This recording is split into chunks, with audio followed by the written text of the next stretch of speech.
Boston Celtics were a team slowly watching their championship dreams fade away. No matter what they tried, it always seemed as if the Celtics' effort missed their mark. Even their stars could do nothing more than watch the Lakers steal the spotlight while fast breaking to a 2-1 championship series lead.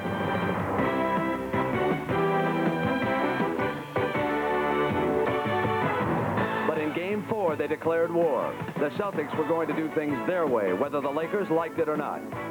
And it was apparent Los Angeles was not happy. Every loose ball became a test of wills.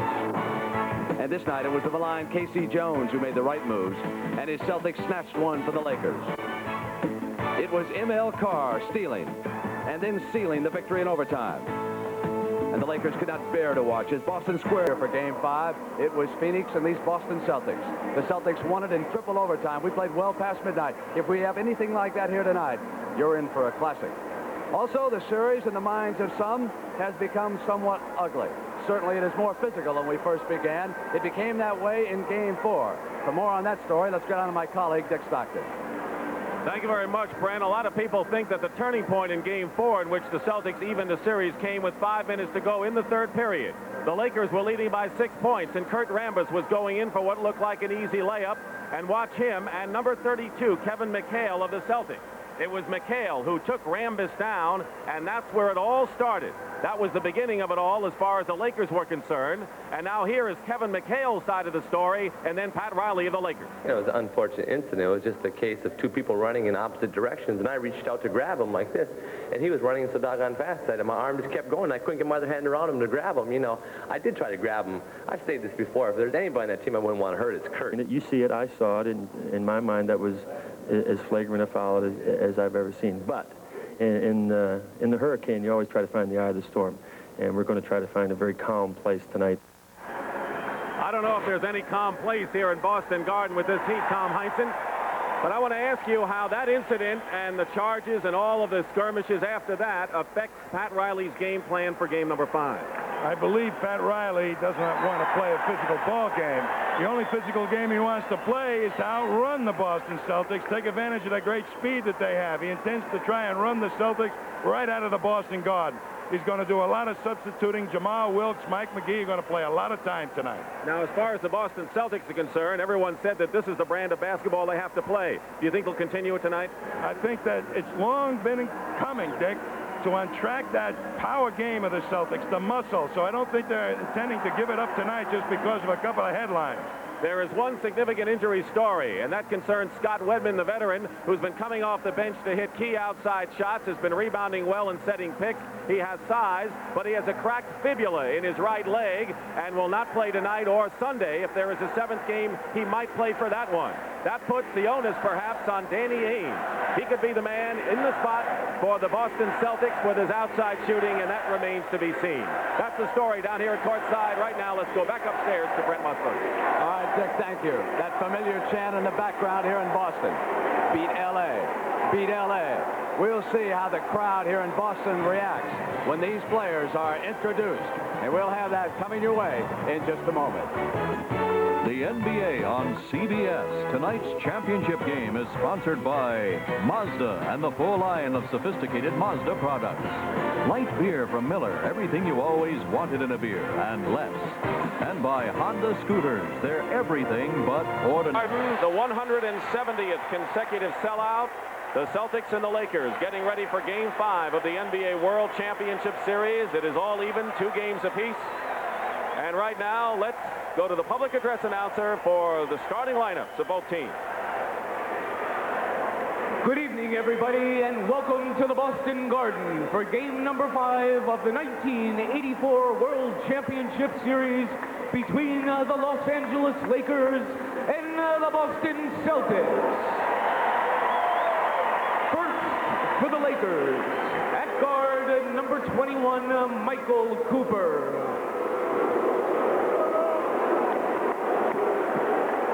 At the other guard, number 32, Irvin Magic Johnson.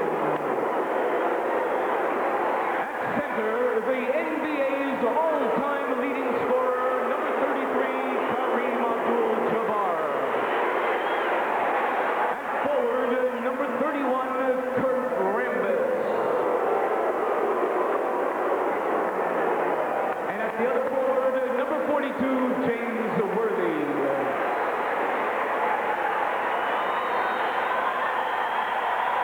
Coach of the Lakers, Pat Riley.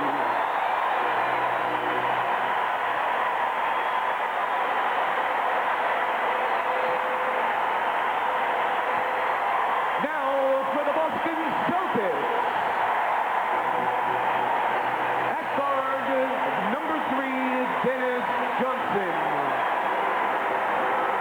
At the other guard, number 43, Gerald Henderson.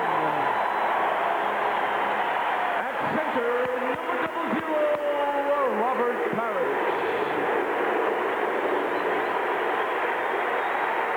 At forward, number 31, Cedric Maxwell. And at the other forward, number 33, Larry Bird. Coach of the Celtics, K.C. Jones.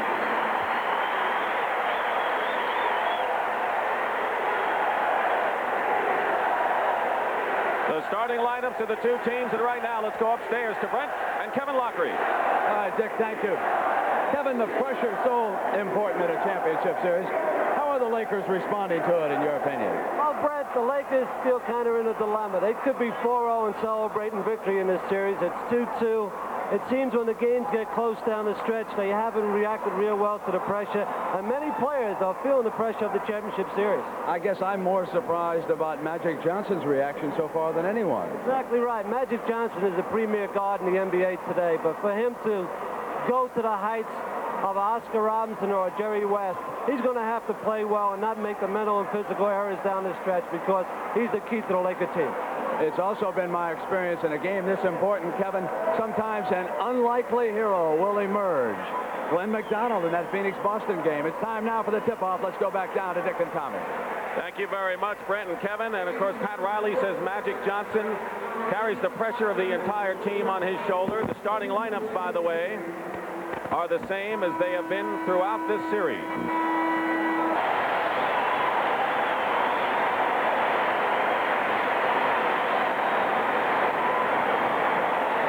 Talked about how Larry Bird wants to use his muscle against Cooper inside, Tom. But watch McHale bump with McAdoo. They're giving no quarter. And inside Larry Bird, number 33, Cooper turns him loose.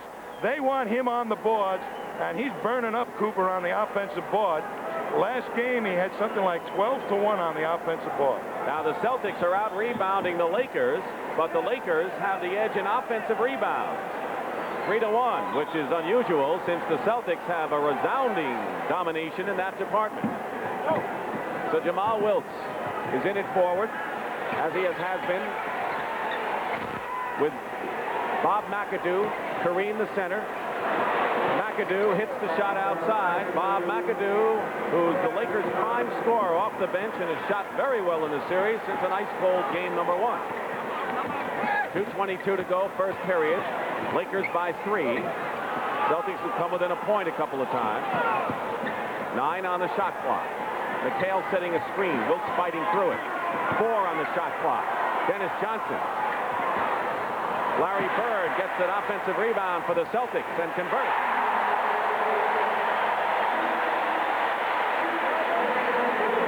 And 8 rebounds for Larry Bird, who has been the Celtic high scorer at over 27 points a game in the series. McAdoo, Kareem, and McHale, and the Celtics can take their first lead in the ball game here. Johnson.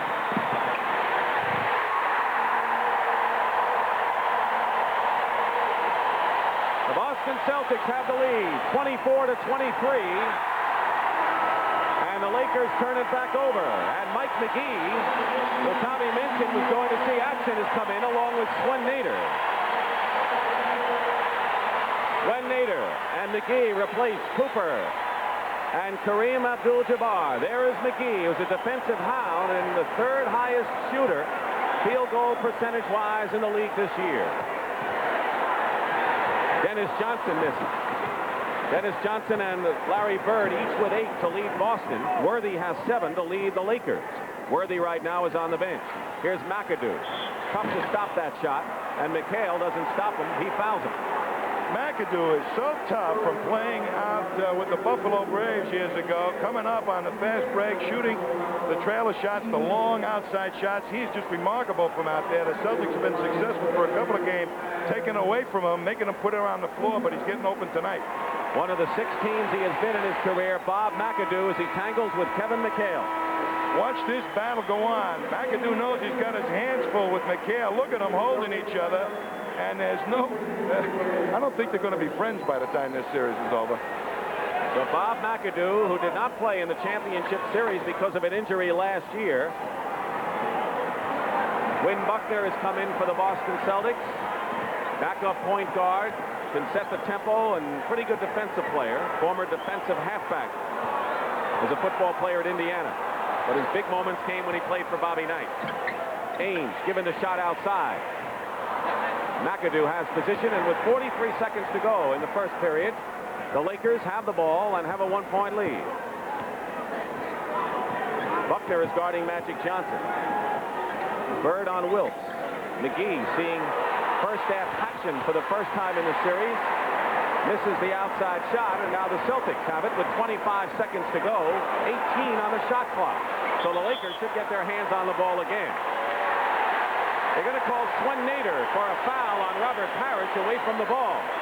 Well, every team in the NBA tries to keep Robert Parrish out of the low post, and there's a little muscle now being applied by Swen Nader trying to push him out. A little retaliation by Parrish. They caught the first one, however. And the Lakers are over the limit. It's their 15th foul, and Robert Parrish will go to the line and shoot 2 shots. Swen Nader, by the way, has been a big plus off the bench in relief of Kareem Abdul-Jabbar, particularly as a rebounder.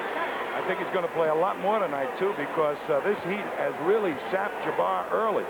Jabbar is 37. Nader is 34. So there's age on both of those players. There's Kareem, who's on the bench with 6 points. And a Boston foul. Danny Ainge, a little too aggressive, picks up the second personal foul. And Casey Jones not too happy about this. He goes up, tries to challenge Magic, and bumps him in the process. And that is a no-no. So Magic Johnson is on the line as Danny Ainge gets some counsel from Casey Jones, who, as a player with the Celtics, was part of 8 World Championship teams. Magic's first session. Buckner on top. Parrish and McHale are double post to the left, as you see. And Larry Bird was supposed to cut around, but he got waylaid, and now it'll be Laker ball with 6 seconds. So here's the Lakers pushing it up with Wilkes. McAdoo. Foul. Kevin McHale fouled with 1 second to go. Now should McHale not have been that close to McAdoo to commit a foul with that much time remaining in that kind of a range? Well, you got to get on him because he's such a good outside shooter, and McHale is a great defensive player, and boy, it sure looked like he was on nothing but the ball. That is the 3rd personal foul on Kevin McHale. So McHale, who is the Celtics' 6th man, now is hampered with 3 personal fouls. McAdoo misses the free throw. Parrish is going to leave the ball game, and Cedric Maxwell comes in. Parrish goes out with 4 points in the ball game and 3 rebounds. McHale has 3 fouls. Well, Strum getting a little, having a little heated discussion with Kevin McHale. And McAdoo missed them both, and the horn sounds, ending the first period. And Arnold Red Auerbach, the Celtics president and general manager, looks on. We are tied at 26 all in game number 5. And Tom Heinsohn and I will return to the Boston Garden after this word from your local station. How do you get a man free inside? It's really tough for Michael Cooper to play Larry Bird. Watch the pick that Robert Parrish sets on him. The Celtics have made it a main job to get Larry Bird free by picking Michael Cooper off. He's going to be the most bruised guy on the Lakers team before this series is over. The big edge in rebounds to Boston, and Larry Bird has 11. He has half of the Celtics' 22 rebounds so far. He has 10 points, along with Dennis Johnson and Kevin McHale, who's on the bench with 4 fouls. M.L. Carr, who made the big play for the Celtics, the spark plug with a steal on the inbounds pass and the dunk to seal it. in overtime has come back for the Boston Celtics, seeing his earliest action of the series as Bird tries for the three-point play. That's a big surprise by Casey Jones to play him at the forward spot. He's going to have to guard, I believe, James Worthy. Bird misses the free throw, so let's see how they match up. It is Carr on Worthy, and you know the Lakers will try to take advantage of that. Here's Worthy. Buckner on Magic Johnson. Dennis Johnson's on Cooper, and the sky hook. The sky hook has really not been in sync that much for Kareem in this series. His rhythm seems to be off with it. You know, there's a certain rhythm you develop shooting a shot. The Celtics have been bumping him a little bit, destroying that rhythm. Larry Bird. You ever seen many players who can shoot off balance as a forward like Larry Bird can? Very, very few in my entire stay in the NBA. Anyone like him? Did you think about it? Well, the close guy I can think to him is Paul Westphal. Magic Johnson, who's found his shooting eye from outside, now has 8 points. He is the leading rebounder in the series. In fact, has been shooting 67% as the Lakers coming in with a gaudy shooting percentage. 97 degrees inside ancient Boston Garden. And a Laker foul called against Michael Cooper. It'll be Cooper's 3rd personal foul. 3 on Cooper, and that is the 14th foul on the Lakers. The Celtics have 3. Bird, a three-pointer for Larry Bird. And the Celtics are up by 6 points again, 47-41. Here's a pick and roll engineered by Magic Johnson to James Worthy, who rolled to the hoop. And it's a 4-point lead again. Worthy, the rebound. And now Kareem looking up court. Cooper. Magic Johnson.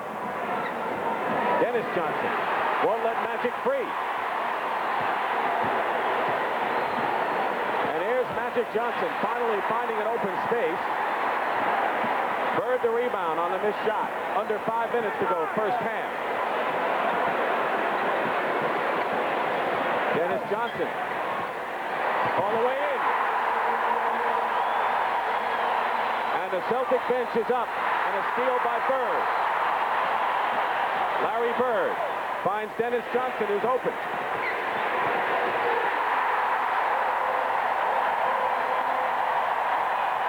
And Pat Riley wants a timeout.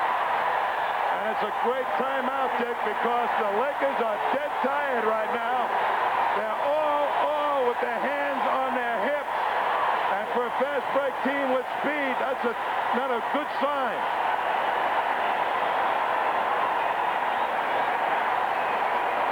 A 15th foul, and he'll shoot 2.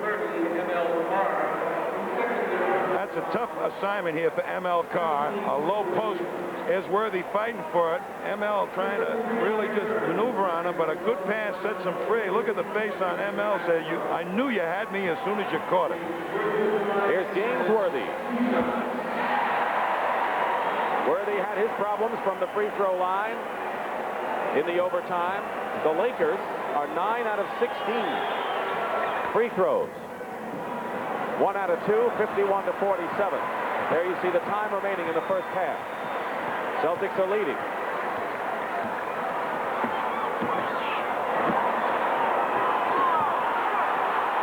Double team on Bird. Dennis Johnson in the lane with a lot of blue jerseys.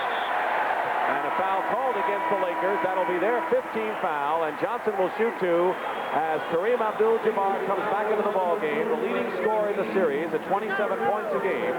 He has 11 right now, and Kurt Rambis goes to the bench. Foul is on McGee. Without Kareem in the lineup, the Celtics were able to penetrate a little bit better because Bob McAdoo, not the supreme shot blocker when he's at the center position. His strength, of course, is on offense, and a pretty good strength that is, as Dennis Johnson misses. We want to remind you that game number 6 of this World Championship Series will take place from the Forum in Inglewood, California, Sunday on CBS. Will be live at 3:30. Good move by Bird, who will go to the line to shoot a pair. A double team is not supposed to allow a man to drive between it. But there was just enough room for Larry Bird to put the ball on the floor. Cedric Maxwell will come back in the ball game. ML Carr goes out, so now the Celtics have more size with Maxwell, along with Parrish and Bird. Keep in mind, Kevin McHale, who has scored 10 points, has been on the bench for a long time with 4 personal fouls. You know, that's where the loss of Whitman really hurts, because Carr probably wouldn't have been in that ball game. Whitman would have been in playing that forward spot. I want to remind you, coming up at the half, as you look at Scott Wedman, Brent Musburger will have the big news of the day in sports, a late update on the Belmont, the third and final leg of the Triple Crown, which you'll see on CBS tomorrow. Pat O'Brien and his inside look at the Lakers' Magic Johnson and Kevin Lockery with his 55-53, Boston over Los Angeles. Brent Musburger and company at the half, coming right up. A day in the life of a Commodore 64.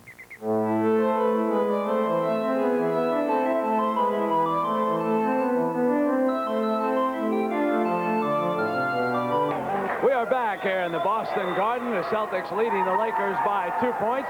Somewhat reminiscent of Game 1, of course, when the Celtics lost the lead down the stretch.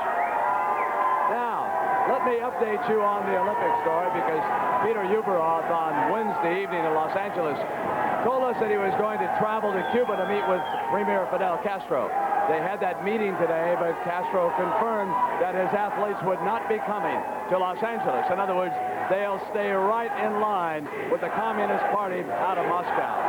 Now, switching to the Westchester Open. After 2 rounds, Chip Beck has a 2-stroke advantage over Scott Simpson, and look who has moved to within 3 shots of the lead. Gary Player, the great veteran. Let's show you some action from Beck's round today. He was on the 9th hole at Westchester, which was his 18th. This was his 3rd shot on the par 5, and he was very disappointed. It left him with a 25-foot putt attempt from just off the fringe. But that's the kind of tournament that Beck is having, and that is why he is led in both rounds. And of course, tomorrow we will bring you live coverage of the 3rd round, and then on Sunday the final round. Speaking of tomorrow, at 4:30 p.m. Eastern Time, we will bring you the Belmont. Now, of course, Woody Stevens, the trainer, and Lafitte Pinkai, the jockey, they are going for first. They are trying to become the first jockey or trainer to win any of the big 3 times in a row. And the favorite is their horse, the Big Colt Swale. But the longest shadow in the Belmont will be cast by a horse that's not even there. Seattle Slew sired Kentucky Derby winner Swale, ridden by Pinkai, trained by Stevens, who did not want Swale burned out in his final work as he was prior to the Preakness. Just what I asked for. I was trying to go somewhere around 49. He went 48 before he galloped out 1-1-2 fence. Just perfect. Just perfect.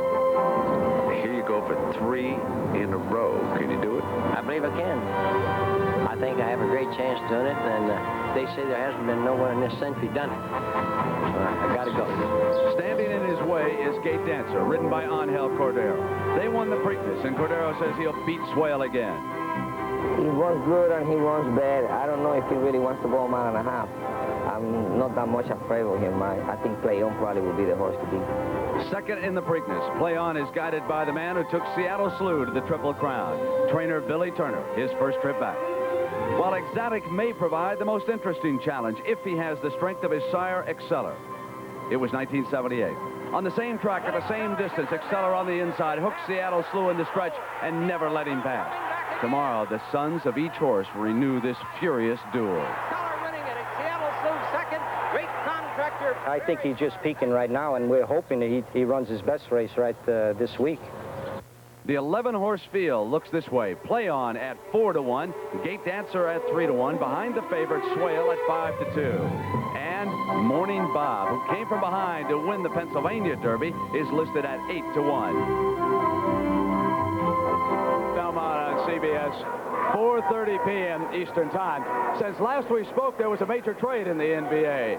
Kiki Vanderway. He was traded by Denver to Portland. He'll be a starter there. And, of course, in return, 3 players moved to Denver. Calvin Nat, Wayne Cooper, and Lafayette Lever, as well as a number 2 pick in this year's draft and a number 1 next year. Kevin Lockery tells me that trade will help both teams. Sounds just like a coach. We'll bring him in next, and we'll hear from Pat O'Brien on Magic Johnson when we continue from the Boston Garden after these messages from your local station. The narrow fairways of Westchester Country Club demand pinpoint accuracy. This is the key to victory at the Westchester Classic. The final 2 rounds starting tomorrow on CBS Sports. This is CBS.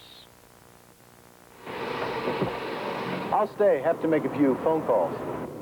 Yes, Jack. Contract's almost finished. With the extraordinary Panasonic cellular mobile phone, you can conduct business right from your car. It's a hot time in the old town tonight, and I hope Pat O'Brien's having as much fun as we are. Let's go down to Pat now. Thank you, Brent. You know, I'm hearing the fans up there yelling, beat L.A., and, you know, in order to do that, they're going to have to beat Magic Johnson because there's been a lot of pressure on Magic this series. He's been averaging 42 minutes a game, and the team always relies on him to make the big plays. Now, usually he does, but you remember, Brent, in this series, he has failed to make 2 crucial plays in the 2 games that the Lakers have lost. But Magic always seems to come back, and, you know, he always kind of looks on the bright side of things.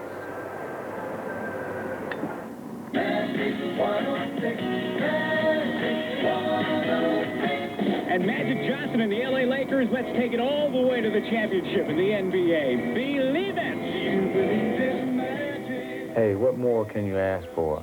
To be playing on a winning team in a playoff championship and just living every day. I'm having a good time. It's like a big party to me. It is party time again for Magic Johnson, and this time he's enjoying it more.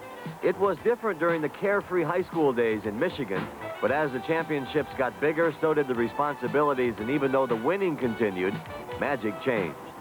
Now, I'm much more mature and a strong person because I had to deal with so many different things that were coming at me. In the early 80s, there was plenty of adversity. First, a humbling knee injury, and he missed half of the 81-82 season. Then against Houston, there was that last-second air ball. No championship that year, but a controversial contract, and instead of partying, he was explaining. I don't think $25 million really can hit you at first. But the biggest explaining came after allegations he played a hand in the dismissal of Coach Paul Westhead. I'm not trying to fire head coach. I'm not trying to run this team. All I'm just trying to do is to have some fun and to win some games. That's it. But that wasn't it. For the first time in Magic Johnson's life, there was no party. It was a bad experience because I love the fans, and then to have them boo you, I just couldn't deal with it for a while. And then really, I just went into my little shell and really didn't talk to anybody or even wanted to deal with anybody. These incidents take up a good portion of Magic Johnson's biography. In fact, he used the book to sort of clear the air with the fans and with himself. Having done this, it was time to move on as a more mature young man. After being on the other side, you really appreciate what has happened for you. But instead of going on the ego with it, you just appreciate it. And you really come to know yourself, too. And just become a better person all the way around. And suddenly it was party time again, another world championship in 1982. And then with partners Isaiah Thomas and Mark Aguirre, he started scoring in the business world. They have their own radio stations. They're into television and real estate, including shopping malls. Making money is as fun as party time. It's fun, and it's interesting because you're now in a position where you can make some decisions, and it sort of gives you a good feeling when you say, hey, we made a good deal. His latest deal is his 10,000 square foot estate in Bel Air, California, where he can get away and be himself with himself. A one-man party, if you will. And when you're Magic Johnson, you deserve a good party. Hey! You got any requests, just call in. I take all requests. Yeah. It's like a fantasy or a dream. I come to my house and I sit on a ledge and I say my little prayer and then I sit back and I say, wow, I've accomplished a lot and hopefully a lot more as it goes on. And I just saw Magic's business partner, Isaiah Thomas, here in the stands, rooting him on, and here in the heat of the tropical garden, he's going to need all the help he can get. Let's go back up to the Beat LA section and Brent Musburger. Brent? All right, Pat, thank you. Well, Magic's got his work cut out for him. Dennis Johnson has come to play again tonight. It's amazing what confidence does for you. Magic Johnson was dominating Dennis Johnson. Now Dennis has got his confidence back. He's making his outside shot. Here you see Danny Ainge hitting Dennis Johnson for the jumper. Last week, not only would he not have made his shot, he wouldn't even have taken it. And that's the difference in Dennis Johnson. I think if we were to second-guess either coach, and we'll start with K.C. Jones, easy to coach both teams up here. I was really surprised that McHale was left on the floor with 3 fouls. Well, Kevin McHale picking up his 4th foul could be a key in this game, particularly with Wedman out of the game. Here will be Kevin McHale picking up his 4th foul, fouling Kareem on a little hook shot here for 3-point play. Also, Kareem is 4 for 16. I think the Heat's bothering Kareem a little bit. The Lakers are going to have to be concerned about Larry Bird. He's off hot. The Celtics and K.C. Jones have found a way for Larry Bird to get in deep and score in deep against Cooper. He's got 16 points and 12 rebounds. Well, you know, Kevin, we got quite a cheering section up here next to me. There they are. And I'll tell you who their favorite announcer is. It's not Kevin or me. No, it's a voice by the name of Johnny Most over across the way.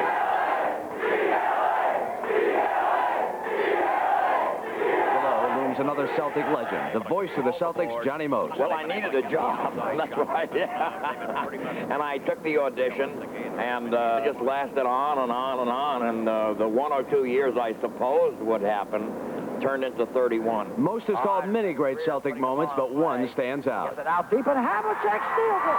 Over to Stan Jones. Havlicek stole the ball. That was a fabulous thrill.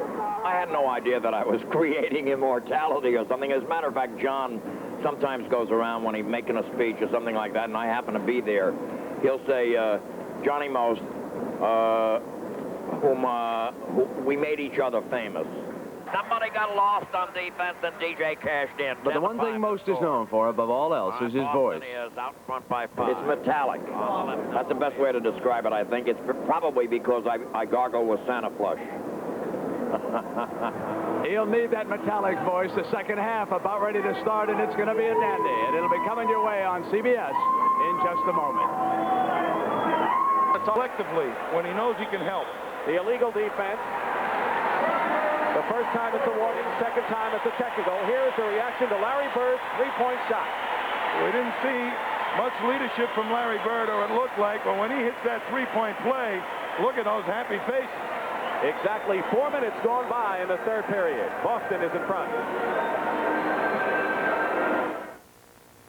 Norelco Rototract, the shaving machine that challenges the world. Every blade, every electric, in closeness, comfort, speed. That's going like he does tonight. You've got a weapon, and nobody will be able to turn him off because once he gets going, he's tough. The Lakers have run off 7 straight points. The Celtics lead was 12. Now it is 5. Under 7 minutes to play. Henderson misses. This is the third period. And now the Lakers trying to get something going on the pace game. Worthy. And James Worthy brings the Lakers to within 3, and K.C. Jones is off the bench to signal a timeout. 9 in a row run off by the L.A. Lakers. They ran off 18 in a row in game number 3. And live at Boston Garden with 6:40 to go. Third period. How much the Celtics respect Worthy's speed. Watch him. He comes up the court.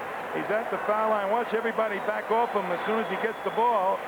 And nobody attacks him, gives him an easy 10-foot shot. They don't want to get too close to him so he can spin off them. And talking about the shooting percentage, the Celtics have the edge, but right now it's slimmed down. Boston shooting 47%, LA 45%. The Celtics have not hit 50% in any game so far, and the Lakers haven't been under 50. Maxwell has it knocked away by Magic, and Henderson is there, and that breaks the 7-point string by the Lakers. 5-point lead for the Celtics.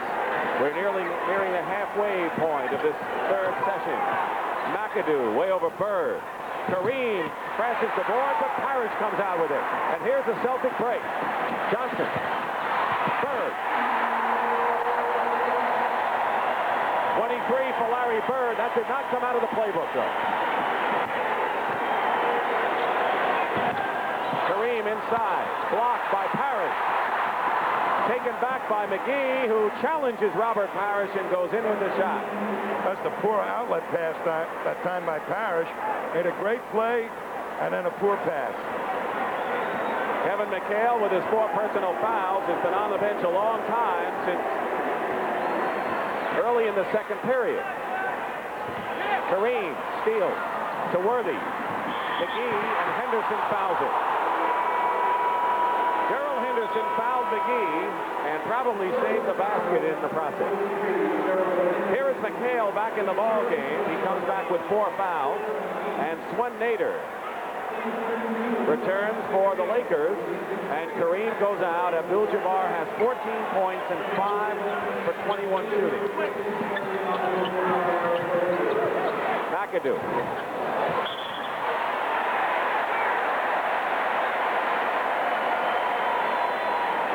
And a loose ball foul called against Swen Nader. 3 fouls on Nader, who was part of 2 NCAA championship teams at UCLA. And a fine rebounder has spelled Kareem so far in this series. Well, the Celtics may go to Robert Parrish at this point. Nader can't guard him.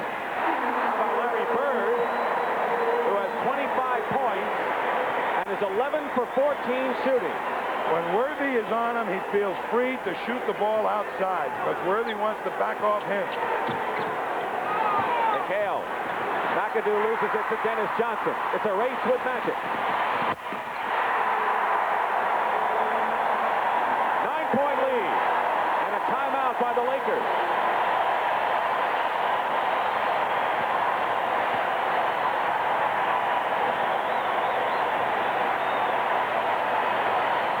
The Boston Celtics, who are playing in the same humidity, look as fresh as anything, and the Lakers look like they are exhausted.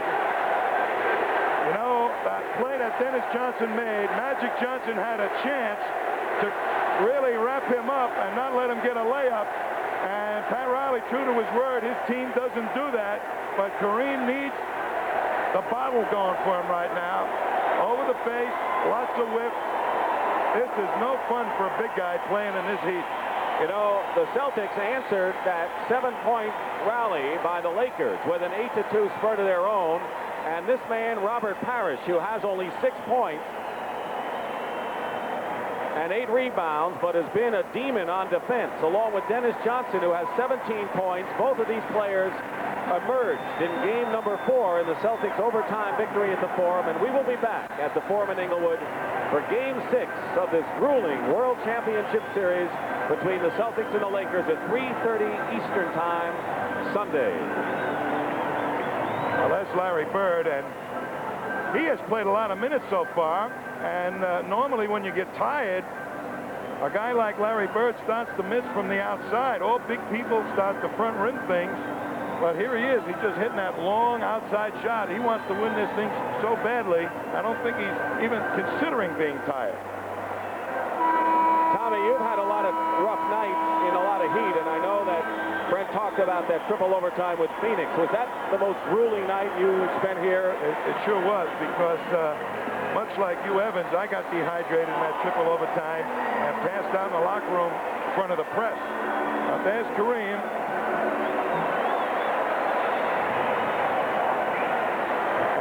Actually just passed out right there in front of the newspaper guy. Of course, you're talking about that great game in 1976.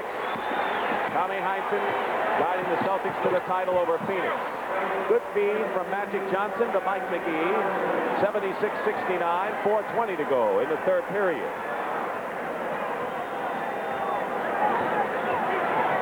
Henderson, alley-oop, Parrish. So Parrish got behind McAdoo. They went backdoor, and it worked. Well, Nader was playing the play. He thought he was going to try and come to the low post, and they double-crossed him. A little alley-oop to Parrish. Steal by Bird. McHale deflected it. And Johnson tipped it out of bounds. Still Boston ball, and you can see the Celtic bench very much in this game. Leading 78-69, 9-point lead. Biggest margin for Boston was 12. Henderson. And Swen Nader clears it to McGee. Celtics getting back on defense. McGee went around, but without the ball. And an offensive foul called against L.A. Dennis Johnson was hit in the face. McGee was determined to take it strong to the hoop, and Dennis Johnson had him played absolutely perfectly. 4 personal fouls now on Mike McGee, who was a starter most of the playoffs until the move made by Pat Riley in the 6th game at Phoenix to put in James Worthy at forward and Michael Cooper at guard, and it worked. Right now, the Celtics lead in a 2-2 series. Here's Bird again. McHale over the top, may have been hit, and he has been. 5 personal fouls on Kevin McHale as he tried to go over the top. Byron Scott is coming in for the first time in the ball game, the rookie Laker guard. You can't worry about fouling out. You got to go and do your job. There's McHale over the top. And I don't think there was that much contact on that play, to tell you the truth. He had his hands on the ball like the other 2 plays. 15 foul. McAdoo will go to the line to shoot 2. He's got the weirdest free throw shot, Bob McAdoo. When I first saw him in the Olympic tryouts, he didn't hit. They told me he scored 38 points a game in college. I couldn't believe it. 1 out of 2 for Bob McAdoo. Well, McGee went out, and Byron Scott, the rookie from Arizona State, is in the ball game. He's a good outside shooter. Here's McHale inside, blocked by Nader, I believe. And here come the Lakers, trying to cut it to 6. Nader off the rim. And a foul, loose ball against James Worthy. And all the gentlemen from North Carolina did was nod his head to Earl Strom. McAdoo on a terrific play. McHale's got position A in the low post, and McAdoo from behind knocks it away. Here comes the big guy. Kareem Abdul-Jabbar comes into the ball game. James Worthy, he probably used up the whole bottle of oxygen. Picks up his 3rd personal foul. Anything that helps. So Kareem is back. He has scored 14 points. Danny Ainge is back in the ball game. If he starts floating, we'll know it was helium. But when he gets up to the banners, then you'll know something, right? Here's Kevin McHale, who's playing with 5 personal fouls. Why is Casey Jones keeping McHale in the game with 5 fouls? Casey believes that he needs McHale in the ball game right now to make his statement. And McHale will play hard with 5 fouls. They still got Maxwell on the bench. Their forwards are in foul trouble, although Maxwell's getting ready to report in. Dennis Johnson on Magic Johnson.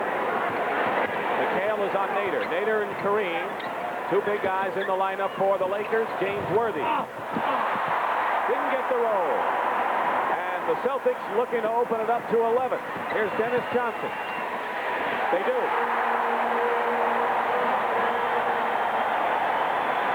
19 for Dennis Johnson. He had 22 in his coming out party Wednesday night at the Forum. 81-70, Boston. Here's Byron Scott. They want him for the outside shooting. Nader gets the offensive rebound, and they call a Boston foul. Both teams in the penalty. Nader will shoot. Danny Ainge commits the personal foul. McAdoo also going for the oxygen. So the Lakers, who have had oxygen at their bench in previous series at places like Denver and in Phoenix, having to use it for the first time in Boston as Worthy goes out. Worthy has 18, Tom. Scott in the ball game for his outside shooting. Wilkes for that outside shooting, perhaps to get Kareem some better inside shots. If Scott and Wilkes can hit those outside shots, going to open up once again for Kareem. McHale with 5 fouls is on the bench. Maxwell replaces him. The Lakers, do they have a running kind of team out there now, in your opinion? A semi-running team. They've got the Twin Towers in there, Swen Nader, so they can play power, and they still got 3 guys that can get up the court quickly. 2:15 to go, 3rd period. Maxwell, Ainge, open. Danny Ainge, who played a significant role in the 2 Boston wins in games 2 and 4, 21 points combined in those games. Magic Johnson throws it away, going for Wilkes, but it was tipped by a Celtic. So the Lakers maintain possession with 2:01 on the clock. They're going to go with a rebounder in here. Kurt Rambis replaces Swen Nader. Rambis goes in for the 34-year-old Swen Nader. You know, my hat's off to Earl Strum, boy. He's not a young man, and he's still got the sharp eye here in the late stages of this third quarter. Jamal Wilkes in the corner. They swing it around, and Magic Johnson trying to feed that extra pass inside, but hold it. There's a foul against the Lakers. Kurt Rambis, and the Celtics will go to the line to shoot a pair.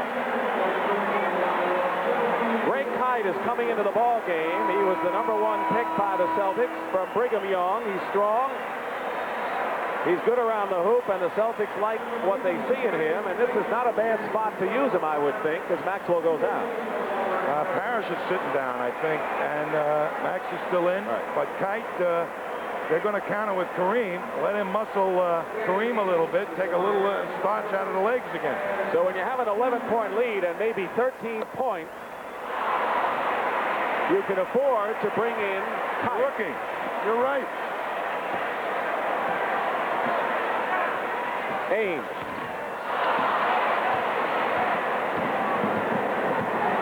.145 to go, 83-72.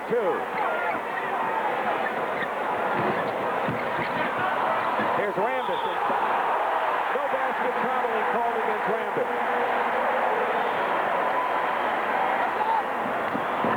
Try for a steal.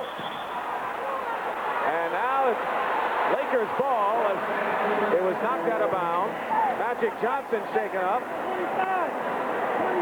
83-72, nearly a minute and a half to go. The Lakers trying to climb back.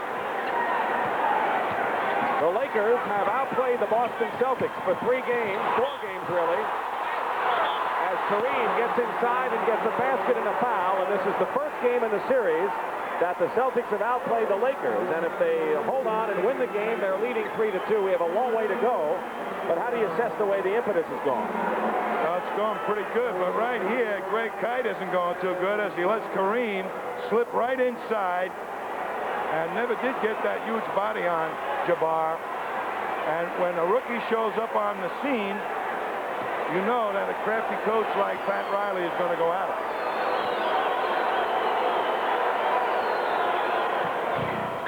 Kareem has the three-point play. 83-75, 124 remaining.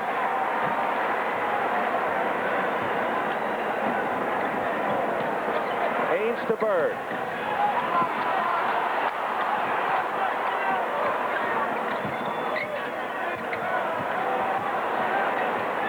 Three-point attempt by Danny Ainge. Larry Bird has 2 of them, and Danny Ainge has 1. Three-point plays, and with under a minute to go, the Celtics lead again by 11. Rambis inside. And a Celtic foul. Now they say illegal defense called against Boston. So the Lakers and the Celtics each have been hit with an illegal defense call. Maxwell was the guilty party, and the next time, of course, for either side will result in a technical foul. Quinn Buckner comes in for Dennis Johnson. Listen to the hand for Dennis Johnson.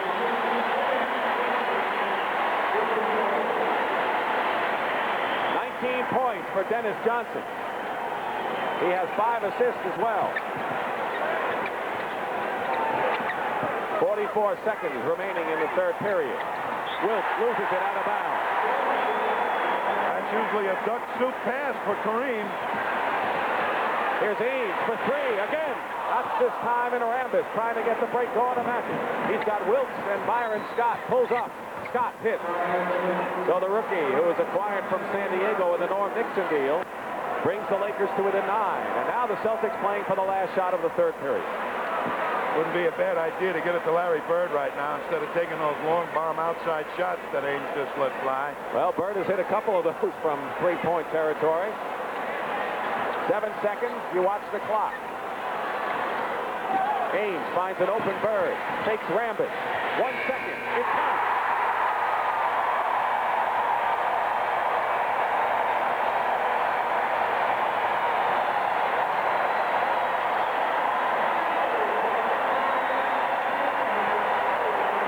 Finally find him in the corner. Good up fake lift. Rambis. They know he's going to take the shot, but what can you do? scored 11 of his 27 points. In the third period, the Celtics lead by 11 and will return to the Boston Garden after this word from your local station. They're happy in Boston Garden. The Celtics have an 11-point lead after 3 periods, and if they hold on, they lead 3 games to 2. But I got to ask you, Tom, not about this game right now, but about game number 4. When the Lakers, for the second time in the series, threw away a game they presumably had. Do you think that might have had a real depressing effect on them coming into this ball game and in this game? What I think really happened, Dick, was that the Celtics found a way to beat the Lakers, how to open them up, get the ball inside. If the Lakers could have won that game, certainly coming in here would have been a lot easier.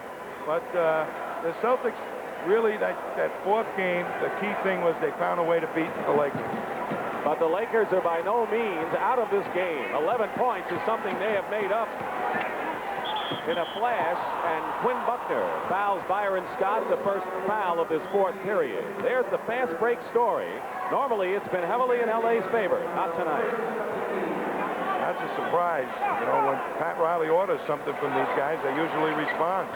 And Michael Cooper responds with a 3-point play. So a foul on Buckner, Cooper's 3-pointer, and all of a sudden, it's an 8-point game, and Cooper has his second 3-pointer of the ball game. So the Lakers come out strong here in the 4th period. Maxwell going in, and the basket's going to count. Foul.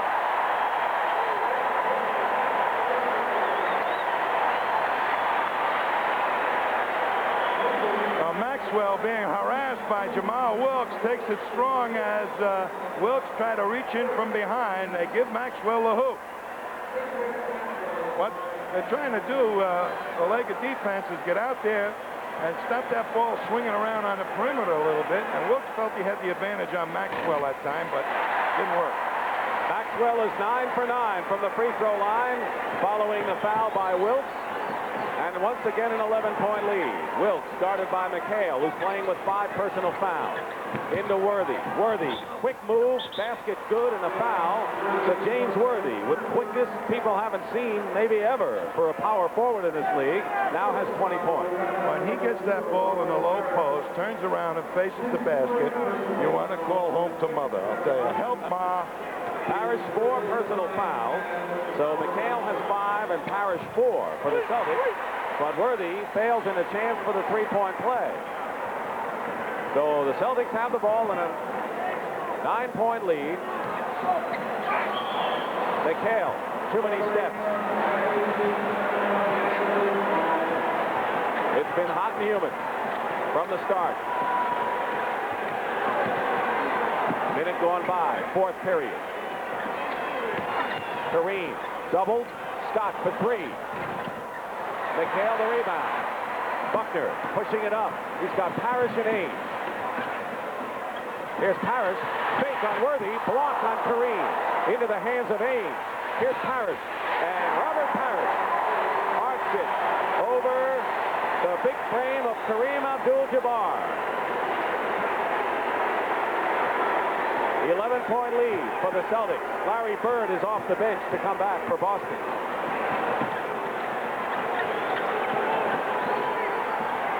Cooper looking inside. Abdul-Jabbar. Good defense inside. Maxwell clears it out to Ames. They can open up their biggest lead of the ball game, Boston. Jabbar was very tired and late getting back on that one. Danny Ainge didn't take advantage of it.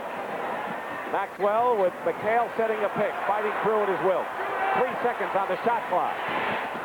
Parrish keeps it alive. Kareem knocks it away.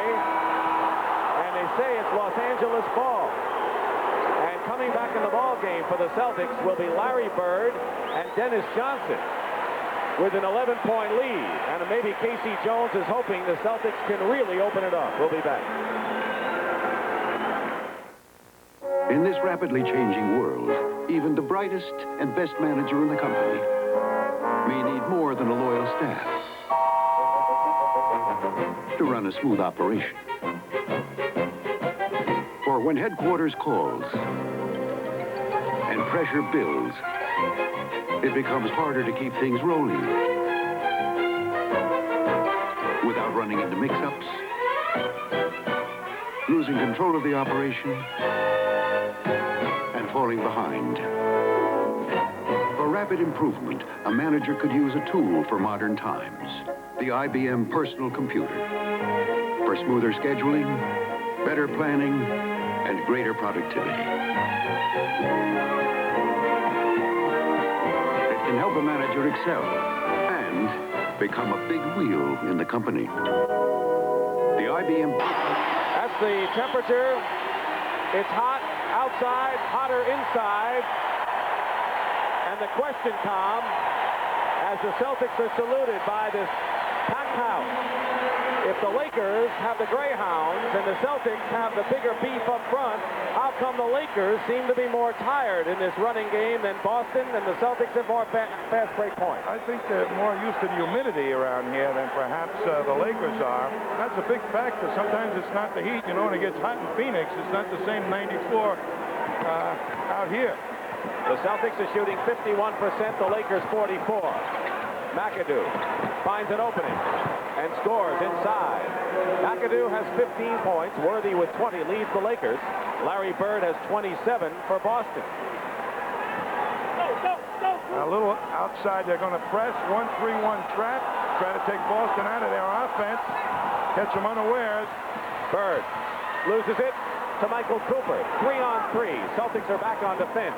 Magic Johnson going in against Bird, and McAdoo tips it in. So Bob McAdoo has hit 2 big baskets for the Lakers, and they're down to 7-point deficit. 3 minutes gone by here in the 4th period. Bird. He didn't have that outside shot in the first 3.5 games of the series. Well, the strategy had him going inside to play off the boards more. They needed his outside shooting, and Cooper's not playing him anymore. 8 minutes, 40 seconds on the clock. James Worthy. Worthy and McAdoo have to be keeping the Lakers close with Kareem Abdul-Jabbar as he saw him on the bench. Harris. Turnaround.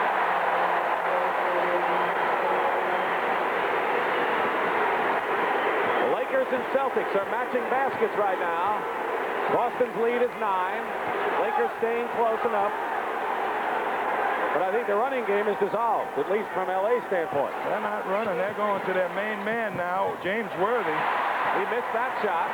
Danny Ainge, who has come in place of Scott Wetman, tried to force the pass. Worthy knocks it back to Cooper, who loses his footing. And here come the Celtics.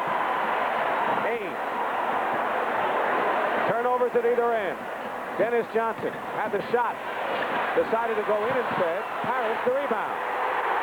McHale tips it in. And the basket counts.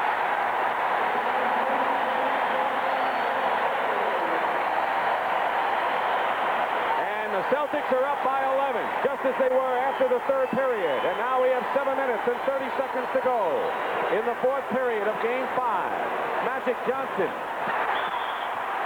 misses. Foul against the Lakers. And this place is rocking. Jamal Wilkes commits the foul.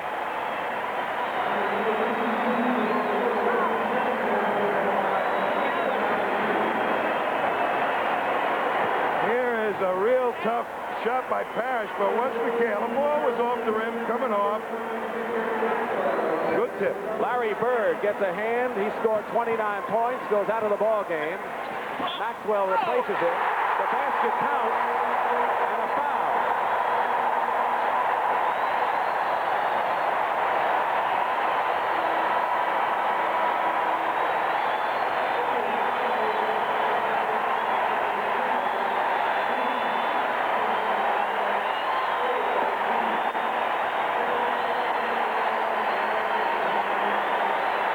The scene tells the story. Dennis Johnson with 21 points. Now 22. Michael Cooper has 5 personal fouls. And the Celtics have opened up their biggest lead in the ball game at 14. Kareem fighting back. And the Lakers maintain possession. Yeah, that shot Dennis Johnson made is the type of shot that is the sword in the heart a shot you never expect them to make. 7 minutes remaining, fourth period. Their half-court offense, as you said so many times, is Kareem Abdul-Jabbar, and there's no secret they want to go to him now. He has 19 points. Parrish has to deny him the good position down low, and the rest of the Celtics can't let the ball get in the corner. That's the best place to feed him. And Worthy is called for a foul on Maxwell. 14th foul, number 4 against the Lakers. One more in there in the penalty.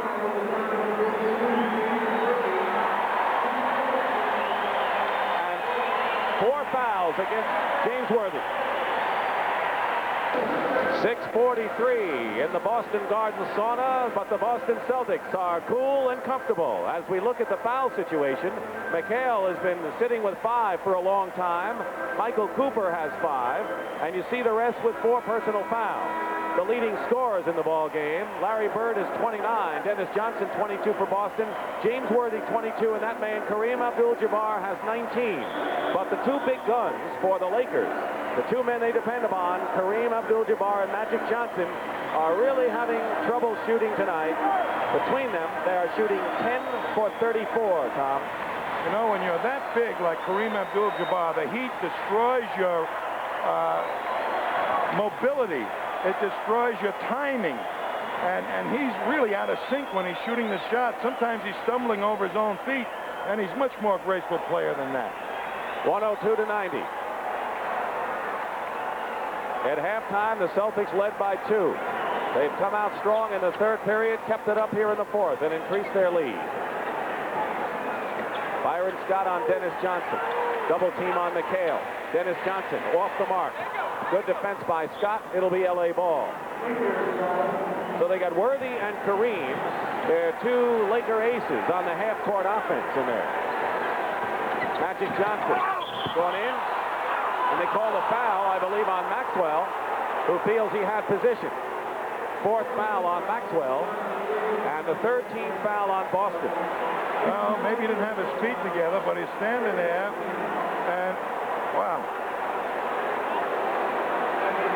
Maxwell doesn't believe it.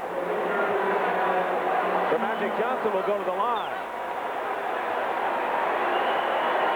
He is 2 for 4 from the free throw line. He missed the 2 big free throws. In game number 4 as Larry Bird comes in.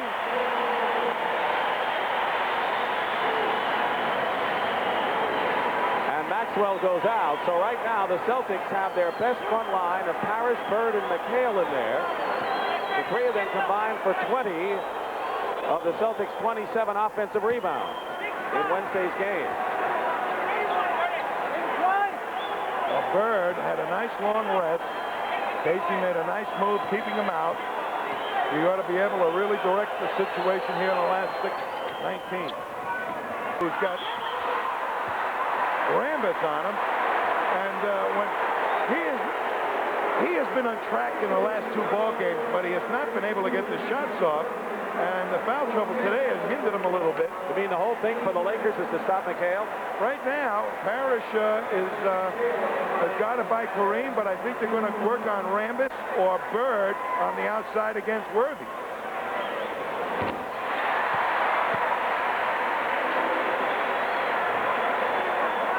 McHale has 14 points. Lakers are over the limit on Magic Johnson's 2nd foul. Coming up the court now, the Lakers have to really, each time, come up the court and get a good shot. Kareem hasn't been responding. Maybe the best place to go is to Worthy.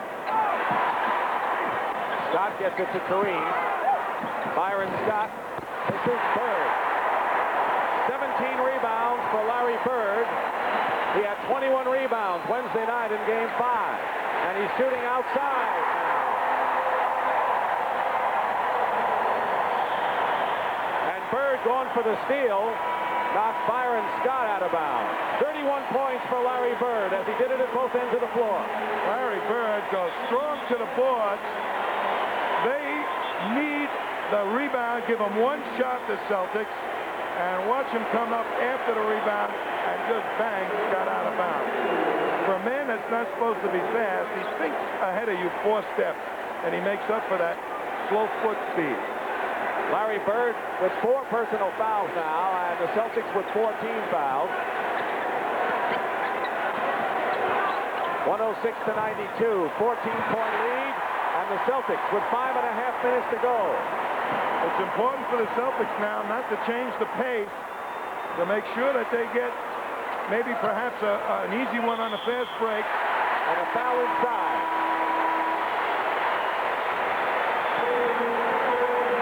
The foul is on McAdoo, his first.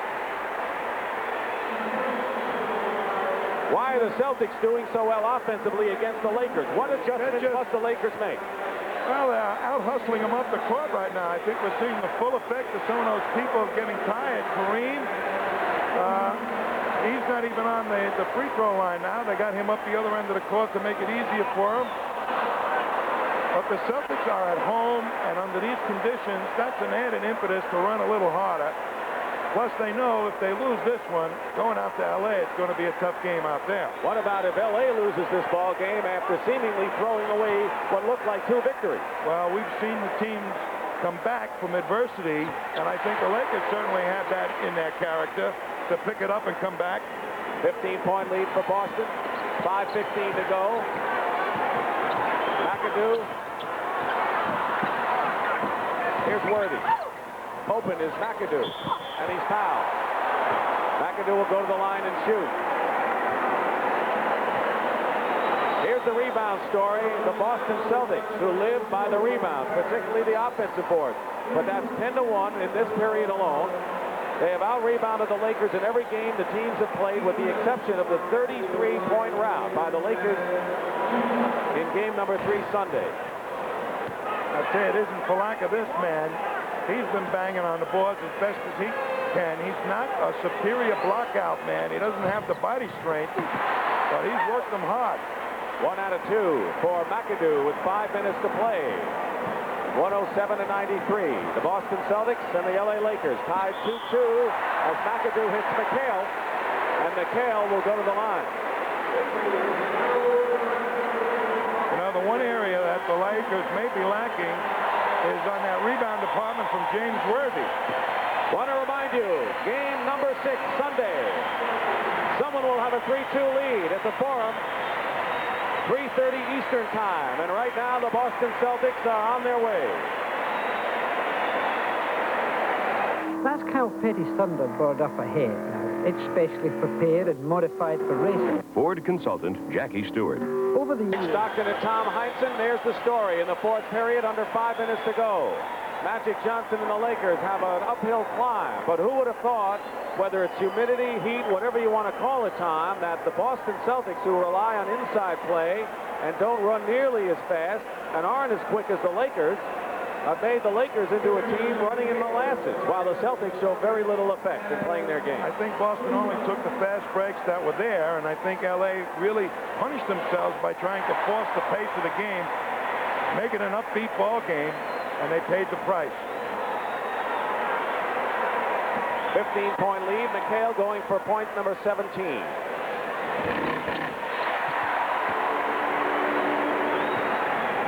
Larry Bird with 31. Dennis Johnson, 22. McHale, 17 are the 3 top scorers. Lakers trying to get back. They've been getting the ball inside, but Worthy gets it knocked away by Dennis Johnson. And the Lakers are really wilting now with nearly 4.5 minutes remaining. 16-point lead. Bird. Kareem fighting, and a foul called against Kareem, apparently. Abdul-Jabbar with his second foul. Quinn Buckner likes what he sees as he looks up at the scoreboard. Larry Bird on the other end. Watch this steal. Dennis Johnson comes inside. Worthy kind of mishandles it, and as DJ knocks it away, that's picked up by McHale. DJ quick to double, and it was only because Worthy mishandled the ball. Usually he's up and away before anybody can double him.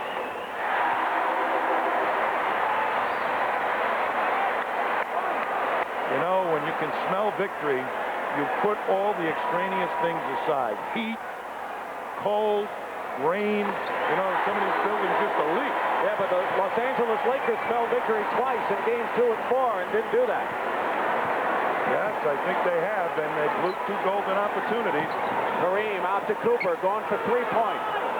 He's hit 2 of them so far. That one wasn't close, and it's Boston ball. 4 minutes and 13 seconds, and a very solemn Pat Riley looking on.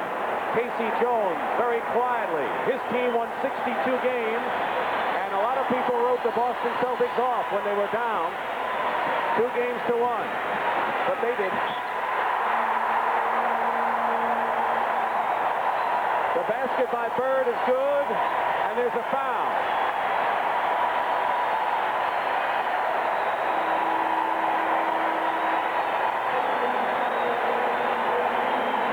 It's on Worthy, number 4. This is a spectacular move by supposedly a slow man. He takes what Worthy gave him and goes right by him. I'll tell you, Worthy out there trying to stop his outside shot. Bird took advantage of him.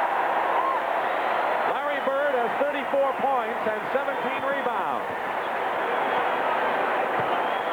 Nader. And Nader is fouled. The Boston Celtics, as you see, Larry Spriggs come into the ball game. Spriggs, who got to play in Game 3 in the 33-point rout, is into the ball game, but the Laker bench tells the whole story. The Boston Celtics went into their familiar shell, Tommy Heinsohn, when they were down 2-1. They pointed the finger at everyone and said, it's us against the world.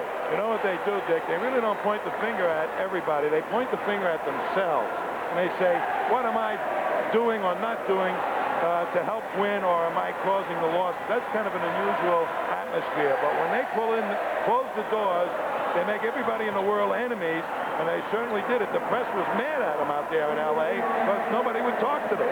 Nader with the free throws, under 4 minutes to play, and it's a style used by Red Auerbach and the Boston Celtics, who have won 14 world championships, more than any other team.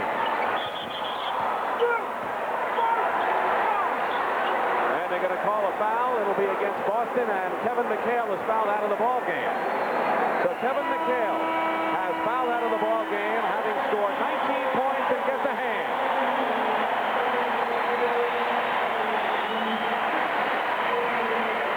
Didn't play many minutes, but he made a very solid contribution when he was in there.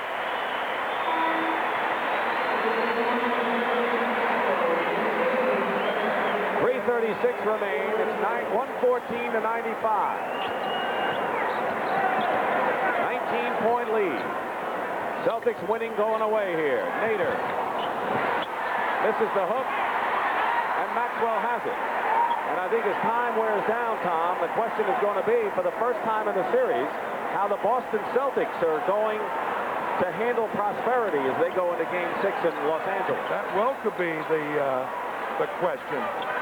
But what I really think is in that Game 4, they found a way to untrack the inside people of this game, and Pat Riley didn't answer it, to tell you the truth. Maxwell with the offensive foul, number 5 on Maxwell. 3 minutes to go.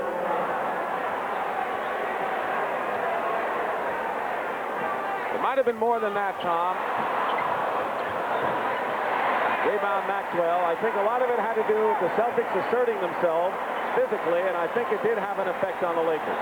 Well, they were gang rebounding the Celtics 5-on-3, and with that new Casey Jones strategy, it pitted the 3 Celtics against 3 Lakers, and they got the bigger bodies, the Celtics.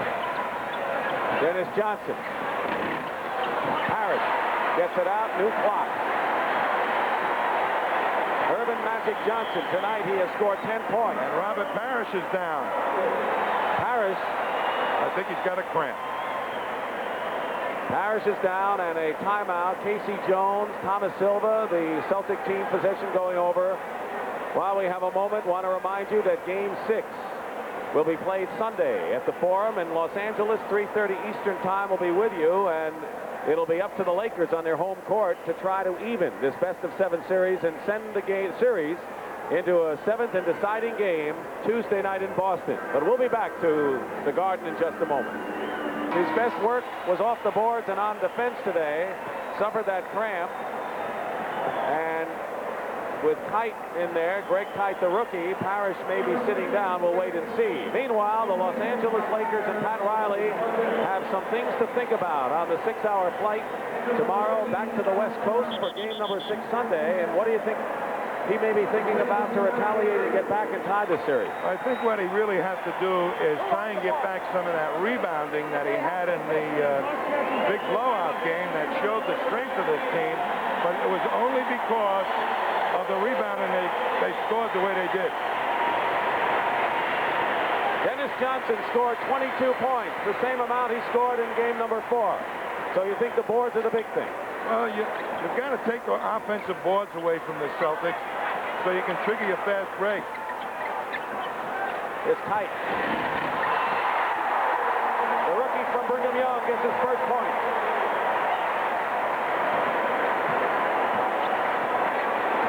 Two minutes to go. 116-95. Byron Scott hits the jump shot. But the Celtics had dominated the offensive board throughout the series. Until that third game in the blowout. And the Lakers played perfect lockout defense on the boards. And the Magic came in, and so did Worthy. And that's what got that fast break going. Larry Spriggs fouls M.L. Carr. Before the shot, no basket. Kareem Abdul-Jabbar, 19 points. So for the first time in this World Championship Series, the Celtics have decisively outplayed the Lakers as Cedric Maxwell leaves the game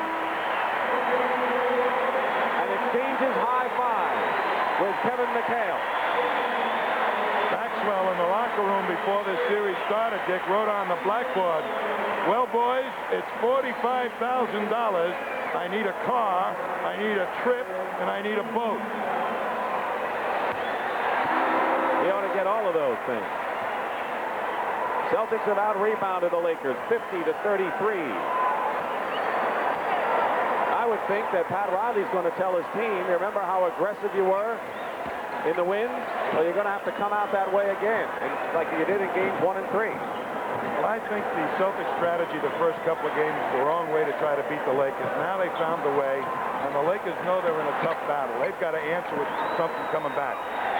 And part of that was the fact that the Celtics started to hit their outside shots as Nader hits the hook. If the Celtics hadn't hit the outside shots, it wouldn't have meant anything. Dennis Johnson hitting those shots and Bird pulling outside, opened up the painted area. Danny Ainge to Kite, blocked by Larry Spriggs. Carlos Clark, who was the 91st player picked in the draft, the 4th round out of Ole Miss, is in the game. Quinn Buckner fires away. And Spriggs. McGee throws it behind him. And here's Danny Ainge ahead to Carr.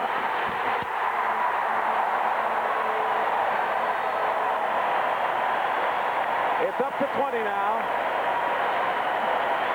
The Boston Celtics, who have been trailing throughout this series, 1-0, 2-1, will take a 3-2 lead to L.A. on Sunday. And I think, as we have said, Pat Riley has to come up with a way.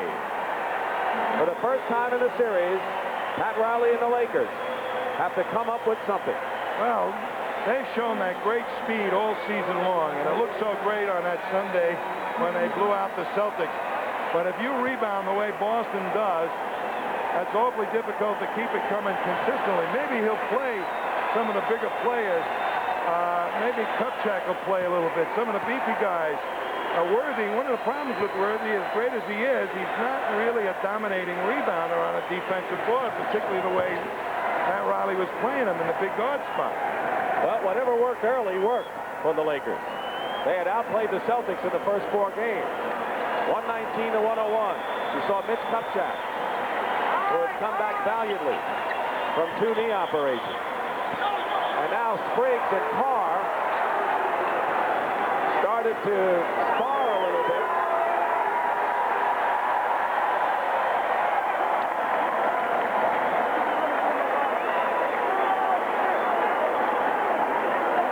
Earl Strom wants Carr to keep going to the other side.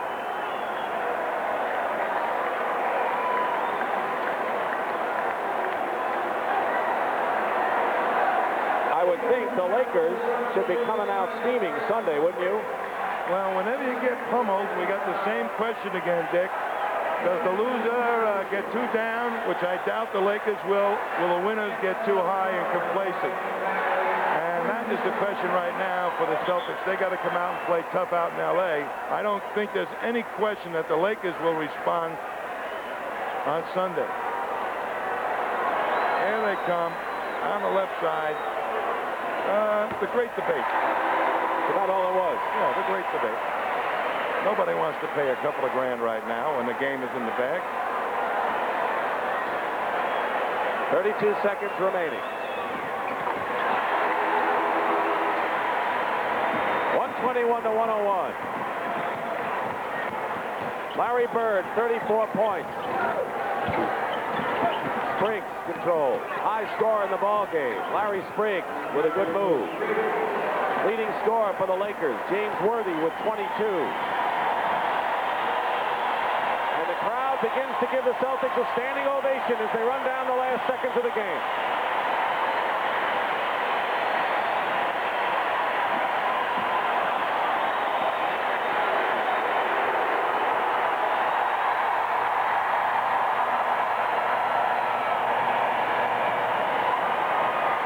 And it was the Boston Celtics defense which held the Los Angeles Lakers to 44% shooting, their lowest of the playoffs. And the Boston Celtics have, in resounding fashion, with a big second half, have trounced the Los Angeles Lakers 121 to 103 to take a 3-2 lead in the World Championship Series. And we'll be back to Boston Garden in just a moment. And the Boston Celtics have taken a 3-2 series lead on the Los Angeles Lakers. And now the Lakers will take the series back to the Forum on Sunday afternoon, where they hope to get even. But then they'll come back here to the Boston Garden, where they must win. And you can hear this crowd, the home crowd, Kevin Lockery. And I really felt there was a tremendous advantage. It sure is. In this heat, it's a terrific advantage. If it goes 7, it would be a heck of an advantage for Boston. All right, and the man who has come back here to lead this team, K.C. Jones, is standing by with Pat O'Brien. Let's go to Pat.